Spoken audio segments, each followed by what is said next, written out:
चलिए साहब, साइटोप्लाज्म को स्टडी करने के बाद अब हमारे पास आता है सेल ऑर्गेनल्स। ठीक है सर, जैसे हम साइटोप्लाज्म स्टडी की थी लास्ट लेक्चर में, तो वहाँ पे सेल ऑर्गेनल्स आते हैं।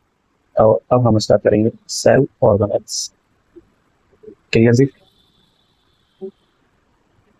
और इसके अंदर सबसे पहला फर्स्ट आता है endoplasmic reticulum, organelle number 1 endoplasmic reticulum. यहाँ से हम स्टार्ट कर रहे हैं। तो सबसे पहले endoplasmic reticulum, in short also known as ER। ठीक है, सबसे पहले हम बात करते हैं इसकी डिस्कवरी। इसकी बात करते हैं हम इसकी discovery. Discovered by Potter and Claude.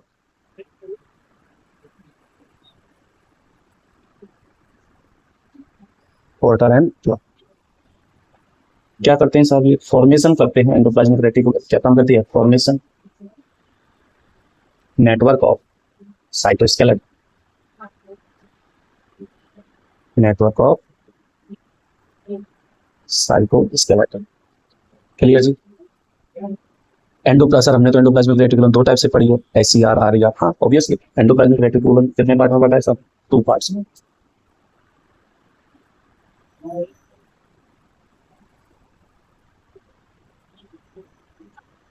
First is RER, second is SCR। हाँ, पहले SCR लिख सकते, दूसरी RER लिख सकते। R stand for rough and S stand for smooth. Clear जी? ये कौन हो गई? Smooth endoplasmic reticulum. और ये कौन हो गई? Rough endoplasmic reticulum. क्लियर जी? अब आप SCR की बात करोगे तो राइबोसोम्स की बात करते हैं। In case of SCR, ribosome protein factory of the cell, formation of protein. ठीक है, तो यहाँ पे SCR के अंदर, इन केस ऑफ SCR, यहाँ पे मैंने लिखा ribosomes. In case of SCR ribosomes जो है वो क्या होते हैं? एब्सेंट। लेकिन RER में क्या होते हैं? प्रेजेंट। अब आपकी समझ में आ रहा होगा कि अगर RER में राइबोसोम्स प्रेजेंट है तो प्रोटीन सिंथेसिस होएगा। क्यों? क्योंकि protein factory of the cell कौन है? राइबोसोम्स। अब नेक्स्ट आता है प्रोटीन सिंथेसिस। बिकॉज SCR के पास राइबोसोम्स ही नहीं है तो प्रोटीन सिंथेसिस होगा क्या? नहीं होगा, एब्सेंट। और यहाँ पे क्या होगा? प्रोटीन सिंथेसिस प्रेजेंट, यानी कि होगा। फिर हम पोजीशन की बात करें कि SCR किधर है और RER किधर है, तो पोजीशन वाइज अगर जाओगे तो आपको SCR मिलेगी near the plasma membrane, near the plasma membrane और सेल मेम्ब्रेन। और जब आप बात करोगे RER को, ये आपको मिलेगी नियर द न्यूक्लियस। और मैं आपको न्यूक्लियस पढ़ा चुका हूं, तो वहां पे आप देख भी सकते हो कि जो हमने न्यूक्लियस के पास बनाई है वो कौन सी बनाई है? RER। अब हम फंक्शन की बात कर लेते हैं। SCR का फंक्शन क्या है? RER का फंक्शन क्या है? एट द एंड आप जानते हो दोनों को मिला के ER के फंक्शन हो जाए। तो सबसे most important function of SCR storm point, that is detoxification. ये किसका काम करती है साहब? डिटॉक्सिफिकेशन। एज वेल एज ये सिंथेसिस करती है स्टेरॉइड्स एंड लिपिड्स, पॉलीसैकेराइड।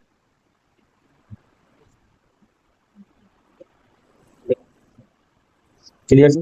इन सबका ये क्या करती है? सिंथेसिस। जबकि आप बात करोगे RER की, तो RER के पास most important function of RER that is protein formation. क्या है साहब? Protein formation. ठीक है, सेल लाइक नर्व सेल्स, वहां पे भी ये प्रोटीन फॉर्मेशन का काम। Clear ji?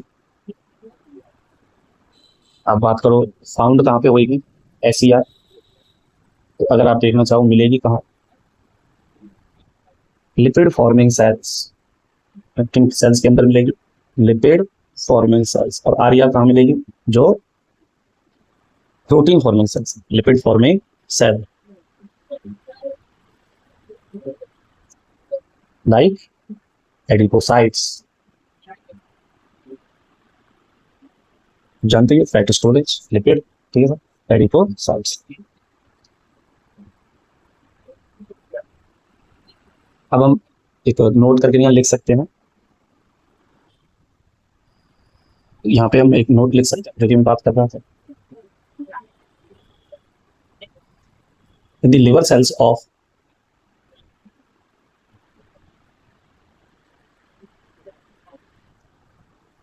the group of organism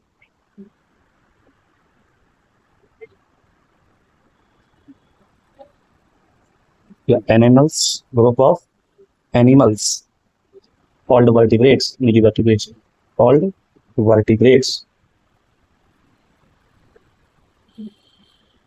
SER plays crucial role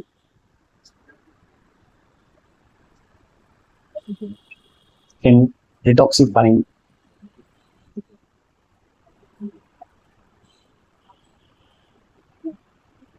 many poisons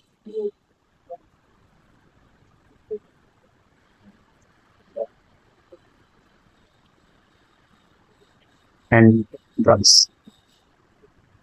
तभी ऐसे कहना चाह रहा है साहब कि जो ग्रुप ऑफ एनिमल्स है कॉल्ड वर्टिब्रेट्स, इसके अंदर एक क्रूशियल रोल प्ले कर रही है एसईआर, जो कि डिटॉक्सिफिकेशन करता है बहुत सारे पॉइजन का एज वेल एज ड्रग्स।